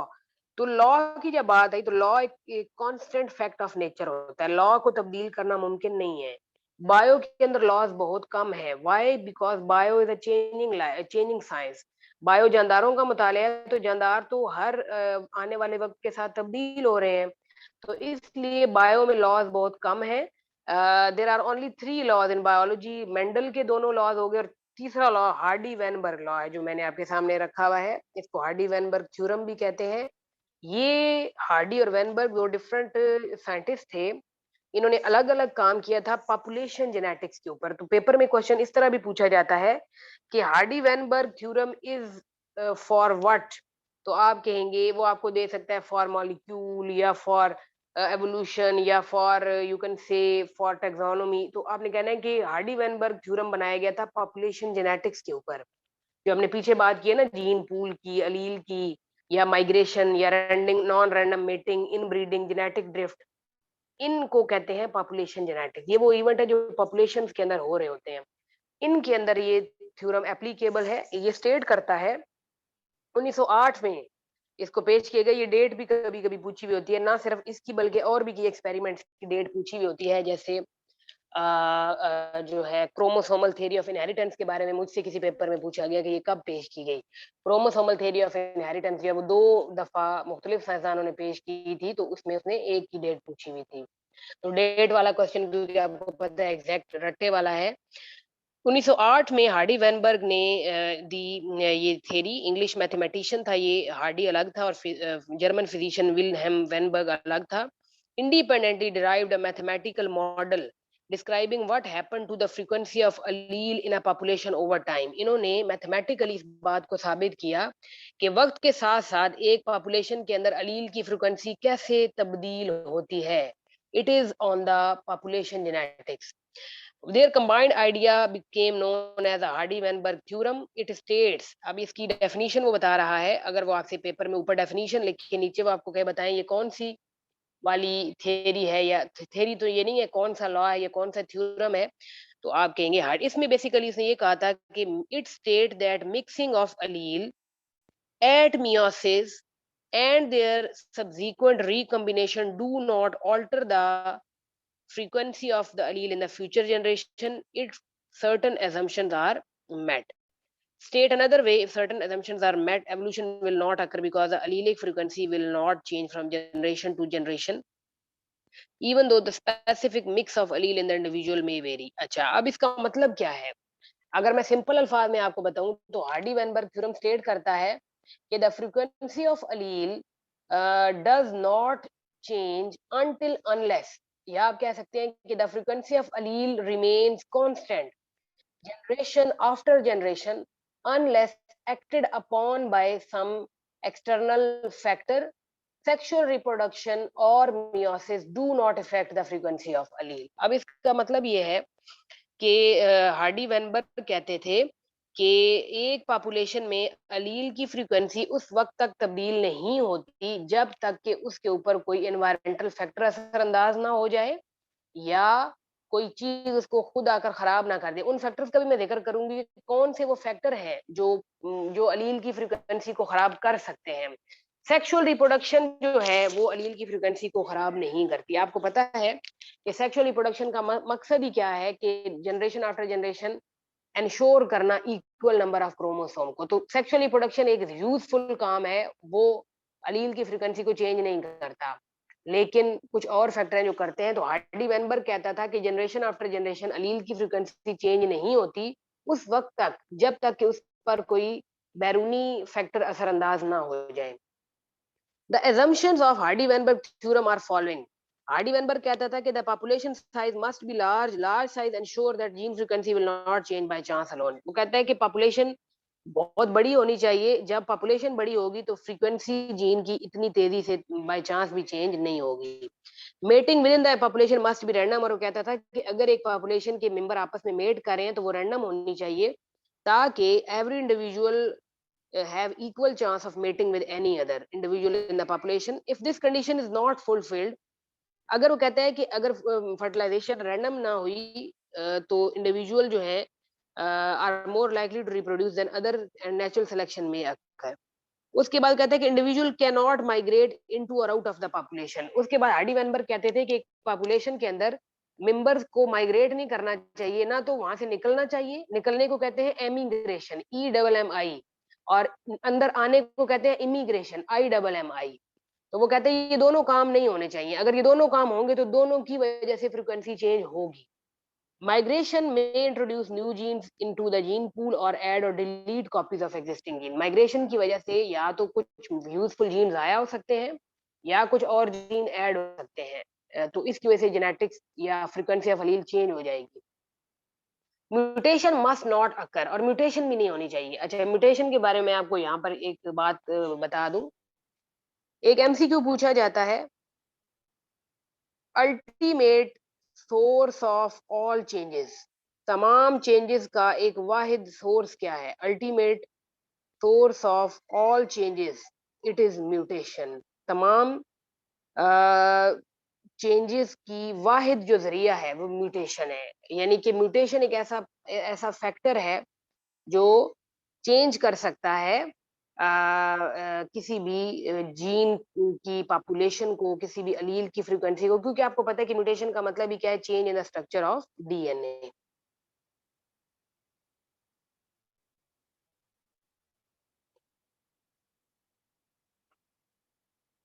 और उसके बाद जी, ये आपने इसके बारे में हार्डी वेनबर्ग के बारे में याद रखना है। हार्डी वेनबर्ग की assumptions जो थी, must be met if allelic frequencies are not changing, if evolution is not occurring. Clearly assumptions are restrictive and few, and if any real population meet them, तो इसका मतलब है कि most populations are evolving. The Hardy-Weinberg theorem does not provide a useful theoretical framework for examining changing in gene frequency in population. वो कहते हैं कि Hardy Weinberg theorem सिर्फ ये बताता है कि फ्रीक्वेंसी ऑफ अलील चेंज कैसे हो सकती है, वो ये नहीं बताता कि ये क्यों हो रही है या इसको एग्जामिन कैसे किया जाए।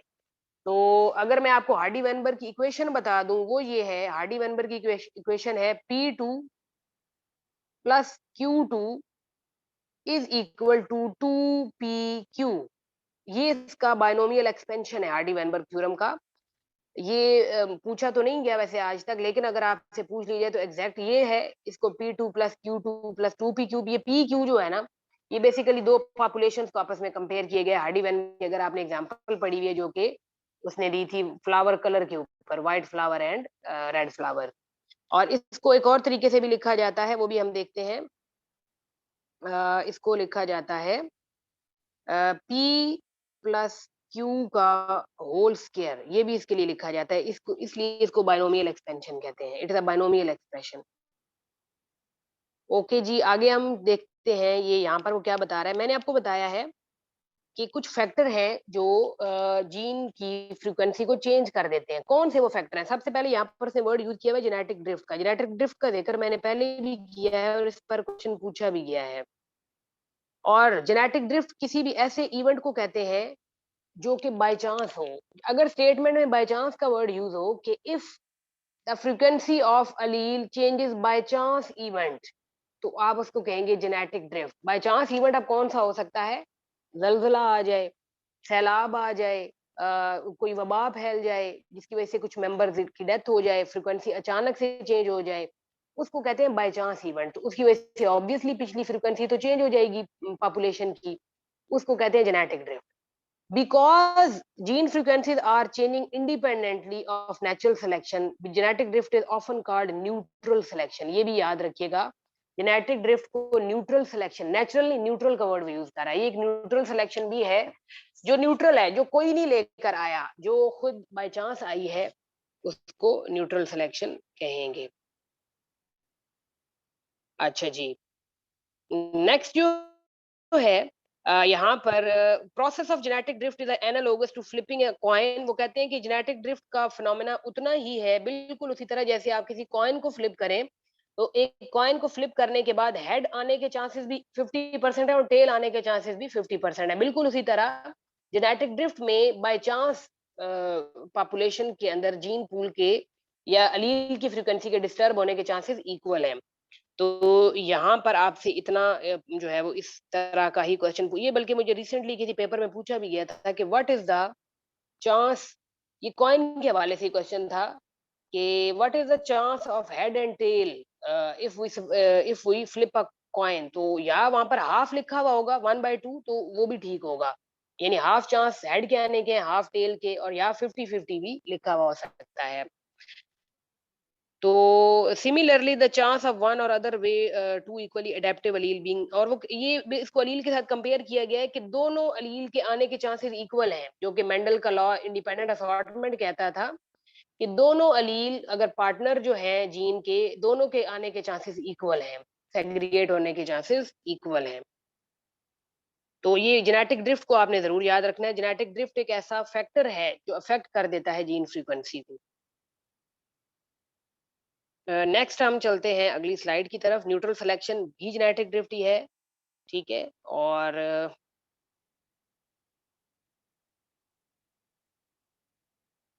यहाँ पर हम इस जगह पर आते हैं। यहाँ पर क्या लिखा हुआ है जी? Bottleneck effect, very important question. Bottleneck effect and founder effect, ये दो इफेक्ट है एवोल्यूशन के हवाले से, इनका जिक्र अक्सर होता है पेपर में। तो यहाँ से मैं रीड करती हूँ, an often cited example of founder effect concern the genetic makeup of Dunkers of eastern Pennsylvania. तो सम टाइम वो अगर इस तरह की कोई बात पूछ लेता है कि डंकर्स ऑफ ईस्टर्न पेनिनसल्वानिया का जिक्र किस चीज के लिए किया गया है, तो वो फाउंडर इफेक्ट को स्टडी करने के लिए किया गया था। दे एमिग्रेटेड फ्रॉम जर्मनी, ये जर्मनी से को रहने वाले थे, ये United State early in the 18th century and for religious reason haven't married outside their sect. ये एक फैमिली का जिक्र है और ये इनके लिए बड़ा रिनाउंड एग्जांपल है जो मुख्तलिफ किताबों में लिखी हुई है। ये कुछ फैमिली थी जो जर्मनी से यूनाइटेड स्टेट आई, लेकिन उनमें एक रवायत थी कि वो अपनी खानदान से बाहर शादी नहीं करते थे। Examination of certain result trait, उनके अंदर कुछ ट्रेड स्टडी किए गए जैसे उनका blood group ABO in their population reveal very different gene frequency from Dunker population of Germany. जब वो यूनाइटेड स्टेट आ गए तो वहां पर आने के बाद और पीछे जर्मनी वालों के साथ उनका जब एबीओ ब्लड टाइप कंपेयर किया गया या उनके जीन फ्रीक्वेंसी कंपेयर की गई तो वो काफी डिफर कर रही थी। These differences attributed to the chance absence of certain gene in the individual who founded in the original Pennsylvania Dunker population। तो वो कहते हैं कि वो क्यों फ्रीक्वेंसी चेंज हुई, क्योंकि वो यूनाइटेड स्टेट्स में मुंतकिल हो चुके थे और कुछ जीन की कमी की वजह से जो है वो डंकर्स पॉपुलेशन अमेरिका और जर्मनी वाली आपस में डिफर कर रही थी। A similar effect can occur when the number of individual in a population is drastically reduced। अब यहाँ पर आपके जो याद रखने वाली बात है वो है फाउंडर इफेक्ट। वो ये है कि अगर अचानक से ड्रास्टिकली होता है, एक अचानक से अगर आपके अंदर या आपकी पॉपुलेशन के अंदर नंबर ऑफ इंडिविजुअल गिर जाते हैं, उसको आप फाउंडर इफेक्ट कहते हैं, ठीक है। For example cheetah population in South and East Africa are endangered. तो अब चीता की जो पॉपुलेशन है वो अफ्रीका और में एंडेंजर्ड हो चुकी है, उसके नंबर रिड्यूस हो चुका है पॉपुलेशन का। देयर डिप्लीटेड और जब उसकी पॉपुलेशन कम हुई है तो जेनेटिक डाइवर्सिटी भी कम हुई है, to the point that even if population are restored they will have only an remnant of the original gene pool. अगर वो कहते हैं कि बाद में उतने चीता और आ भी गए तो वो जो एक जीन पूल था वो फिर भी मेंटेन नहीं हो पाएगा। तो ये जेनेटिक ड्रिफ्ट की दोनों टाइप्स है। मैंने आपको पीछे जेनेटिक ड्रिफ्ट पढ़ाया है कि बाय चांस अगर जो है ना पॉपुलेशन का जीन पूल डिस्टर्ब होता है, उसको जेनेटिक ड्रिफ्ट कहते हैं। फाउंडर इफेक्ट भी जेनेटिक ड्रिफ्ट की एक टाइप है और बॉटल नेक इफेक्ट भी जेनेटिक ड्रिफ्ट की एक टाइप है। तो बॉटल नेक इफेक्ट इसको बेसिकली तशबीह दी गई है बॉटल नेक के साथ कि अगर आप एक बॉटल को उल्टाएं, इसकी डायग्राम यहाँ पर कहीं बनी हुई होगी, तो किसी इवेंट की वजह से सिर्फ बॉटल की जो नेक है अगर उसके अंदर वो मेंबर आते हैं तो वो इसका मतलब है कि मेन पॉपुलेशन के मुकाबले में बॉटल में तो थोड़े से आएंगे नेक में। तो एकदम अगर रिड्यूस हो जाए नंबर ऑफ इंडिविजुअल तो उसको बॉटल नेक इफेक्ट कहते हैं। ये जो है जेनेटिक ड्रिफ्ट उसने आपको यहाँ पर दिखाया हुआ है, न्यूट्रल सिलेक्शन और ये सारा। In this example the allele substitute. अच्छा, यहाँ पर एक और बात भी लिखी हुई है, वो भी मैं आपको बताती चलूं, जो कि इम्पोर्टेंट है कि इन स्मॉल पॉपुलेशन अगर आपसे पूछा जाए कि जेनेटिक ड्रिफ्ट का फिनोमेना किन पॉपुलेशंस पर ज्यादा असरअंदाज हो सकता है, तो स्मॉल पॉपुलेशन पर होता है। क्योंकि अगर मेंबर ही एक पॉपुलेशन के 10 हों तो वो एक स्मॉल पॉपुलेशन है, अगर उसमें से 2 गायब हो जाएं तो अच्छा खासा फर्क पड़ेगा। तो जेनेटिक ड्रिफ्ट का फिनोमेना ज्यादा स्मॉल पॉपुलेशन के ऊपर एप्लीकेबल है। लार्ज पॉपुलेशन में अगर 1000 में से 2 गायब हो जाते हैं तो वो इतना बड़ा मसला नहीं है, बजाय कि 10 में से 2 गायब हो जाएं। तो जेनेटिक ड्रिफ्ट का फिनोमेना एप्लीकेबल होता है स्मॉल पॉपुलेशन के ऊपर। इन ब्रीडिंग का जिक्र जरूर आया यहाँ पर। इन ब्रीडिंग के बारे में मैं आपको बताती हूँ क्या होती है। इन ब्रीडिंग होता है, अगर मैं आपको इसकी अपनी आपके आसपास से एग्जांपल दूं तो your cousin marriage is example of in breeding, जिसमें एक ही तरह के जीन्स बार बार ब्रीड करते रहते हैं। उसकी वजह से होमोजाइगोसिटी बढ़ती है, हेटेरोजाइगोसिटी कम होती है, वेरिएशंस कम होती हैं, जिसकी वजह से उसकी वजह से बाद में बीमारियां जन्म लेती हैं। तो inbreeding is also common in small population. Genetic drift and inbreeding are likely to reduce genetic variation. अब देख लें आप कि जेनेटिक ड्रिफ्ट यानी अचानक से जीन का तबाह हो जाना, माइग्रेशन की वजह से, म्यूटेशन की वजह से, डिजीज की वजह से, या कैटास्ट्रोफिक इवेंट वोल्केनो और माउंटेन और सी और यू कैन से फ्लडिंग, ये सारे कैटास्ट्रोफिक कुदरती आफात हैं। अगर इनकी वजह से जीन पूल चेंज हो जाता है तो वेरिएशंस भी कम होती हैं। अगर इन ब्रीडिंग की वजह से जो है बार-बार जीन शफल करते हैं तो वेरिएशंस कम होती हैं। If a mutation introduces a new allele into a population and the allele is no more or less adapted than existing allele, genetic drift may permit the new allele to become established in the population. The likelihood, तो इस तरह का basic question आपसे पूछा जाएगा, बहुत ज्यादा detail में आपसे क्वेश्चन नहीं पूछा जाएगा। इसकी टाइप्स आपने याद रखनी है जेनेटिक ड्रिफ्ट की, बोटलनेक इफेक्ट और founder effect. A similar example concern that northern elephant seal, अब यहाँ पर bottleneck की वो एग्जांपल दे रहा है किसी elephant seal की।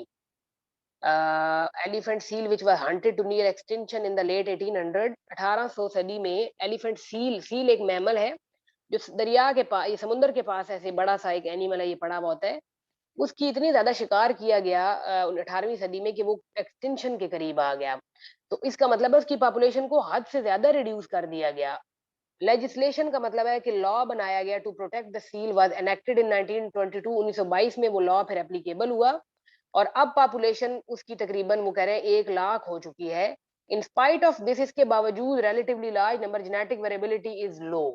वो जो शुरुआत में उसके मेंबर तबाह हुए, ये जो जिनको शिकार कर लिया गया, उसकी वजह से आज बेशक वो लाख हो चुके हैं लेकिन उनमें वेरिएबिलिटी कम है क्योंकि वो एक ही तरह के सील्स को बाद में आपस में इनको मेट करवा कर पैदा करवाएंगे तो वो उनमें वेरिएबिलिटी कम है। शुरू में जो उनके ऊपर हंटिंग हुई उसने उस पॉपुलेशन की वेरिएबिलिटी को डिक्लाइन कर दिया। इसको कहते हैं बॉटलनेक इफेक्ट कि ड्रास्टिकली अगर रिड्यूस हो जाए पॉपुलेशन का साइज।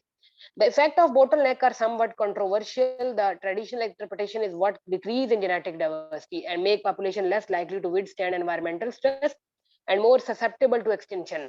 वो कहते हैं कि बॉटलनेक का जो है ना सबसे बड़ा बुरा असर क्या है, वो ये है कि अगर एक पॉपुलेशन के अंदर से जेनेटिक डाइवर्सिटी कम हो जाती है तो वो पिछली पॉपुलेशन जो है वो बड़ी कमजोर हो जाती है, वो एनवायरमेंटल स्ट्रेस को बर्दाश्त नहीं कर सकती क्योंकि उनमें वेरिएबिलिटी नहीं है और वो ज्यादा लाइकली है कि वो जो है वो एनवायरमेंटल चेंजेस को बर्दाश्त करे।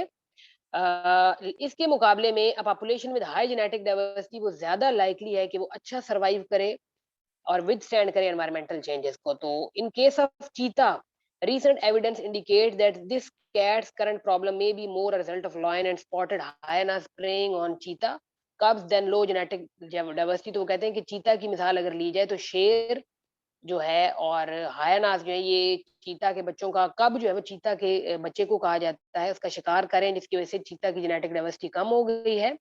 Most evolutionary biologists agree that over evolutionary time frame, high genetic diversity make extinction less likely। तो वो कहते हैं कि एवोल्यूशन ये बात करती है। अच्छा, ये जो आप लोग ग्रुप में मैसेज कर रहे हैं ना, मैं आपको अगर इसको थोड़ा आगे भी कर दूं ना तो बात तो वही है, लेकिन मेरा पॉइंट ये है कि मैं ये ग्रुप में आपको इसकी पिक्चर्स शेयर इसीलिए करती हूँ ताकि आप बाद में इसको डिटेल से पढ़ें। ठीक है। मेरा पर्पस अगर आप कहेंगे तो मैं इसको इधर ले आती हूँ इधर, तो फिर जो है ना ये ब्लर होता जाएगा। तो मैं ग्रुप में आपको इसकी पिक्चर्स शेयर इसीलिए करती हूँ ताकि आप लोग इसको बाद में एक एक लाइन को पढ़ें और जो क्वेश्चन जिस तरीके से आने का चांस है वो मैं आपको साथ साथ बता रही हूँ। एंड इसी तरह ही पूछा जाएगा। ये जब आप लोग पेपर एक्सपीरियंस करेंगे तो उसके बाद आप लोग इस नतीजे पर पहुंचेंगे कि इसी तरह के क्वेश्चन आपसे पूछे जाएंगे। बहुत ज़्यादा डीप क्वेश्चन नहीं पूछा जाता। कोई एक आधा क्वेश्चन होता है जो काफ़ी डीप पूछ लिया जाता है। मोस्ट लाइकली कॉन्सेप्चुअल क्वेश्चन होता है, अगर आपका कॉन्सेप्ट क्लियर हो उसके बारे में तो आप आंसर पे पहुँच जाते हैं। तो जीन फ्लो क्या होता है? ये जो टर्म्स हैं gene flow, genetic drift, gene pool, population genetics, Hardy-Weinberg equilibrium, bottleneck effect, founder effect, ये आपने याद रखने हैं। जीन फ्लो होता है, यहाँ पर है कि change in the gene frequency from migration of individual, जो कि हमने माइग्रेशन या की बात की है ना, कि अगर एक जगह पर 10 मेंबर हैं, 2 बीच में और ऐड हो जाते हैं, 12 हो गए। अब जब वो 12 शामिल होंगे तो ऑब्वियसली फ्रीक्वेंसी चेंज हो जाएगी। तो changes in gene frequency from migration of individual is called gene flow. तो जीन का फ्लो चेंज हो जाएगा तो उसको आप जीन फ्लो कहेंगे। और अगर 4 बंदे निकल जाते हैं तो भी फ्लो ही वो होगा कि flow is changing continuously due to immigration and emigration. Although some natural population do not have significant gene flow, most population do have। तो जीन फ्लो आपने याद रखना है इसका कॉन्सेप्ट भी कि अगर मेंबर ऐड हो रहे हैं या रिमूव हो रहे हैं तो उसको आप जीन फ्लो कहते हैं। म्यूटेशन क्या होती है? म्यूटेशन के बारे में हमारी बात हुई, म्यूटेशन से रिलेटेड क्वेश्चन पूछे जाते हैं।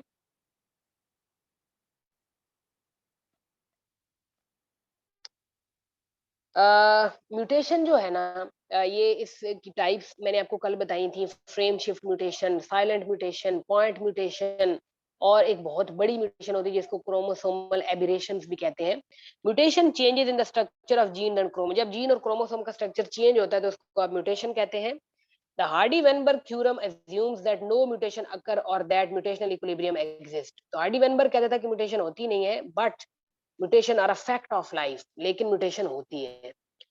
Most importantly mutations are the origin of new gene and source of variation.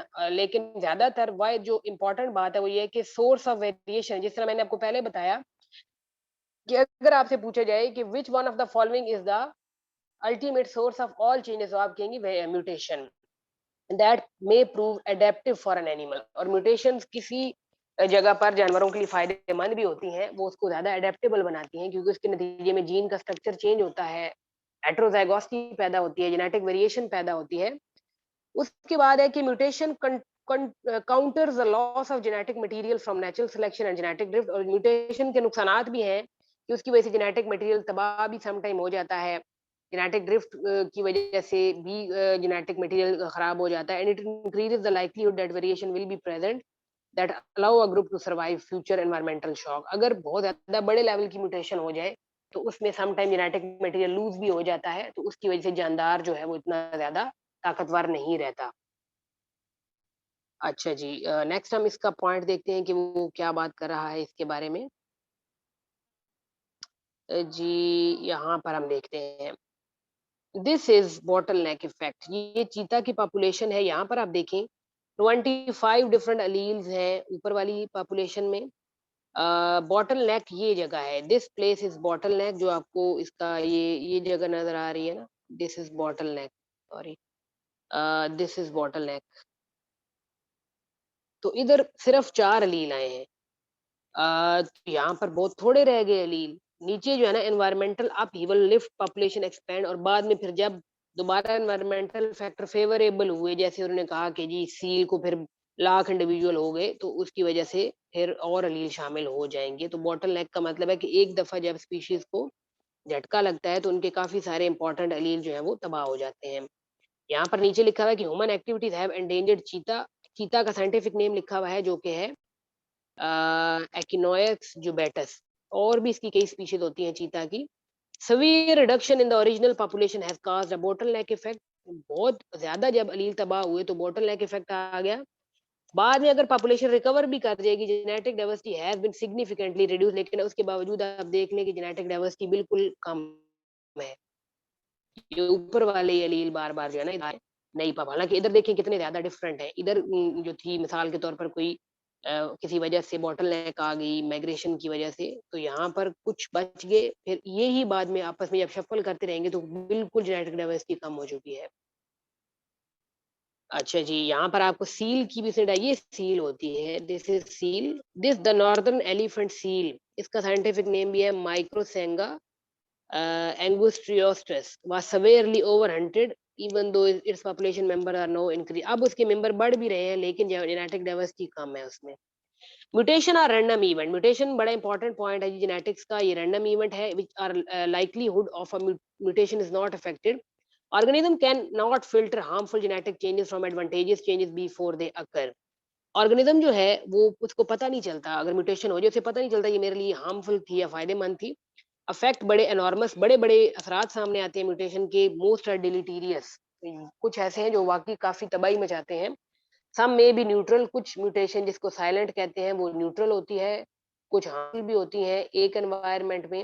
Mutational equilibrium exist when a mutation from the wild type allele to a mutant form is balanced by mutation from the mutant back to the wild type. तो ये mutational equilibrium होता है जब कोई अलील जो है ना, wild type अलील mutant अलील के साथ जो है वो, इन दोनों को अगर दोनों मिल जाए तो वो बैलेंस हो जाती है, उसका फिर बुरा असर नहीं पड़ता। This has the same effect on allelic frequency. अच्छा, यहाँ पर आपने म्यूटेशन प्रेशर का जो टर्मिनोलॉजी है ये देख लेनी है। म्यूटेशन प्रेशर एक ऐसा मेजर है ऑफ टेंडेंसी, अलील की या एक जीन की वो सलाहियत जिसमें वो अपने आप को चेंज कर सके। Mutation pressure is a measure of the tendency of the gene frequency to change through mutation. Mutation की वजह से जीन फ्रीक्वेंसी किस हद तक तब्दील हो सकती है, उसको म्यूटेशन प्रेशर कहते हैं। ठीक है जी, यहाँ पर नेचुरल सिलेक्शन की दोबारा वो बात कर रहा है। Natural selection is a theory of Darwin. इसके ऊपर हम देख लेते हैं कि वो क्या बात कर रहा है। अ, कि नेचुरल सिलेक्शन को मैं रिपीट कर दूं, उसके तीन पास्टुलेट है। एक तो है डिसेंट विद मॉडिफिकेशन, जिसका मतलब क्या है कि चीजें वक्त के साथ साथ इवॉल्व होती हैं, हालांकि उनका एंसेस्टर एक ही होता है। डिसेंट विद मॉडिफिकेशन का मतलब है कि it is just like a tree. जैसे एक दरख्त का तना जो है वो एक ही जगह से शाखें सारी निकल रही होती हैं, लेकिन वो फैल रही होती हैं, डाइवर्ज हो रही होती हैं। वो कहता है कि जिंदगी भी बिल्कुल इसी तरह है कि उसका एंसेस्टर एक कॉमन ही है, बाद में वो चीजें डाइवर्ज करती हैं। उसके अलावा डार्विन कहता था कि जानवरों में एडेप्टेशन पाई जाती है। एडेप्टेशन मीन वो माहौल के मुताबिक अपने आप को ढालने की सलाहियत रखती हैं। और उसके अलावा एक और पास्टुलेट है उसके थ्योरी का, जो कि है सर्वाइवल ऑफ द फिटेस्ट।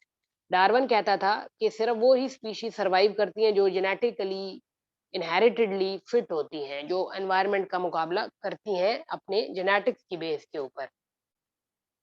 अच्छा जी, यहाँ पर जी लिखा हुआ है कि the relative importance of neutral selection and natural selection in natural population is debated and example of kind of debate. अच्छा, यहाँ पर एक मोथ का जिक्र है। मोथ के ऊपर एक्सपेरिमेंट किया गया था। यहाँ पर है balance polymorphism. Polymorphism occur in a population when two और more distinct form exist without a range of phenotype between them. Polymorphism का मतलब है, poly mean many and morphism mean form and structure. आपने मुख्तलिफ जानवर ऐसे देखे होंगे जिनकी स्पीशी तो सेम होती है, लेकिन उनकी ना फॉर्म और स्ट्रक्चर थोड़ा सा चेंज होता है। जैसे हम इधर ऊपर ये एग्जांपल इसने दिए ना, ये मैं आपको दिखा देती हूँ। ये जो है, अब ये देखिए, ये स्पीशी एक ही है, ये मोथ है, ये भी मोथ है, ये भी मोथ है और ये भी, लेकिन आप देख लें इनका फॉर्म थोड़ी सी चेंज है, इनके रंग चेंज है। ये क्यों है? इसको पोलीमॉर्फिज्म बेसिकली कहते हैं। Balance polymorphism occur when different phenotypes are maintained। phenotype का मतलब है द ओवरऑल एक्सप्रेशन। अब ये जो आपको बाहर तौर पर चीजें नजर आ रही है ना, ये आपकी फिनोटाइप है। जैसे आप लोगों के अंदर आपका आई कलर, आपका हेयर कलर, आपका स्किन कलर, आपकी हाइट, आपका वेट, ये आपकी फिनोटाइप है, जिनका आप अंदाजा लगा सकते हैं, जिनको आप देख सकते हैं। जीनोटाइप का अंदाजा आप नहीं लगा सकते। Genotype is the overall genetic makeup of an individual. वो कहता है कि पॉलीमॉर्फिज्म उसको कहते हैं जब एक ही स्पीशी डिफरेंट फिनोटाइप्स में नजर आया आपको। स्पीशी एक ही हो लेकिन उनके रंग मुख्तलिफ हो जाए। जैसे मिसाल के तौर पर मैं आपको आपके आस-पास एग्जांपल देती हूँ कि ये जो हमारे यहाँ वो चिक्स मिलते हैं, छोटे-छोटे चूजे, वो तो खैर उन्होंने खुद कलर किए हुए होते हैं, लेकिन सम टाइम नेचुरल भी ऐसे पैदा होते हैं कि वो होते तो सारे मुर्गी के ही बच्चे हैं, चिक्स होते हैं, लेकिन उनके कलर डिफरेंट होते हैं। तो वो एक बैलेंस पॉलीमॉर्फिज्म है कि स्पीशी सेम है, लेकिन उनका फॉर्म थोड़ी-सी चेंज है, फिनोटाइप थोड़ी-सी चेंज है। वो कहता है कि and may resemble a population in which disruptive selection operate. तो ये हम तीनों टाइप्स पढ़ेंगे सिलेक्शन की, disruptive selection, directional and stabilising. इसमें से भी एक क्वेश्चन आया हुआ होता है। सिकल सेल एनीमिया एक बीमारी है जो रिजल्ट जिसका जिक्र मैंने पहले भी किया है, जो कि पैदा होती है हीमोग्लोबिन के स्ट्रक्चर की तब्दीली की वजह से। Some of the red blood cells of persons with the disease are misshapen. होता क्या है कि उस बंदे के मरीज के जो रेड ब्लड सेल हैं, वो थोड़े बहुत जो है वो चेंज हो जाते हैं due to haemoglobin structure reducing their ability to carry oxygen. In heterozygous state the quantity of normal and sick cell are रफली equal. Sickle cell heterozygote occur in some African population with the frequency as high as 0.4। ये Africa में इसकी frequency बता रहा है कि Africa में the maintenance of sickle cell heterozygote and both homozygous genotype at relatively unchanging frequency makes this trait an example of a balanced polymorphism।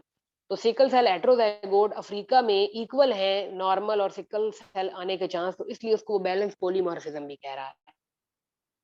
उसके बाद यहाँ पर आपने याद रखनी है दिस हेटेरोजाइगोट superiority का जिक्र है। हेटेरोजाइगोट superiority, the heterozygote who usually experience no symptoms of anemia are more likely to survive than they are either homozygote.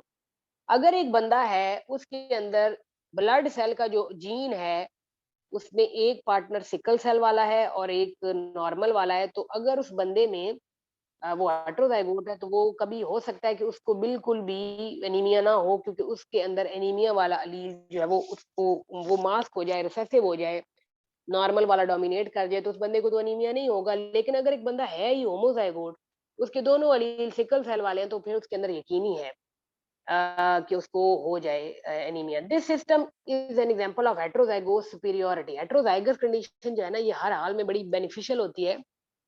अगर हेटेरोजाइगोसिटी की वजह से कोई बीमारी जन्म ना ले तो उसको कहते हैं हेटेरोजाइगोट सुपीरियॉरिटी।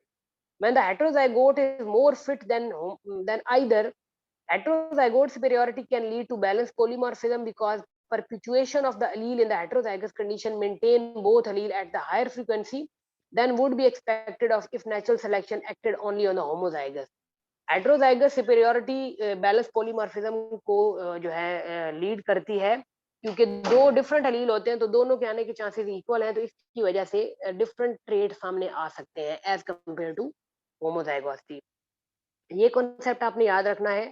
स्पीशी का जिक्र है, स्पीशी की डेफिनेशन भी पूछी हुई होती है। एक तो स्पीशी के हवाले से दो तरह से क्वेश्चन आया हुआ होता है, या तो सिंपली डेफिनेशन, और स्पीशी की डेफिनेशन आप लोग मैट्रिक से पढ़ते आ रहे हैं। वो क्या है कि according to biological definition, a species is a group of population in which genes are actually or potentially exchanged through interbreeding.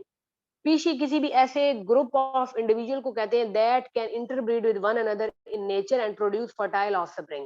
उसको species कहते हैं। और species के हवाले से एक और क्वेश्चन वो पूछा हुआ होता है, वो कहते हैं कि which one of the following is the most basic unit of classification? Classification का सबसे बुनियादी यूनिट जो है वो स्पीशी है। अगर मैं क्लासिफिकेशन के पैटर्न लिखूं तो वो है kingdom, phylum, class, order, family, genus और स्पीशी। तो सबसे बेसिक कौन हो गया? स्पीशी। ये क्वेश्चन बहुत दफा पूछा गया है। The most basic unit of classification is species. Species जो है ना, ये बड़ी एक फर्टाइल ग्रुप होती है इंडिविजुअल का, जो एक एनवायरनमेंट में इंडिविजुअल की रिप्रोडक्शन को इंश्योर करती हैं। स्पेसिएशन का मतलब है स्पीशीज का बनना, मुख्तलिफ तरीकों से मुख्तलिफ स्पीशीज जन्म ले लेती हैं, उसको स्पेसिएशन कहते हैं। Speciation mean the formation of different species. तो इसके ऊपर हम कल बात करेंगे, स्पेसिएशन के ऊपर। I hope that you people have understood my lecture. The participants Sabahat, Sana and Tyra and Rafia Kamal. I hope कि आप लोगों को मेरी बातें समझ आई होंगी। अगर कोई प्रॉब्लम हो तो मुझसे इंडिविजुअली भी आप लोग पूछ सकते हैं। मैं ग्रुप में ये चैप्टर शेयर कर देती हूँ, आप लोग इसको अच्छी तरह से रीड करें ताकि आप लोगों को चीज़ें मज़ीद क्लियर हो जाए। मैं कोशिश करती हूँ कि मैं इसके एमसीक्यूज़ भी कुछ शेयर कर दूँ इसके हवाले से, जो पॉसिबली आए हैं, जो रिपीट हुए। ओके जी, कोई क्वेश्चन है आप लोगों के माइंड में तो पूछ लें।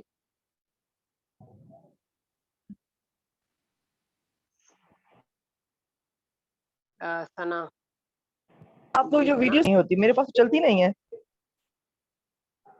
वीडियो।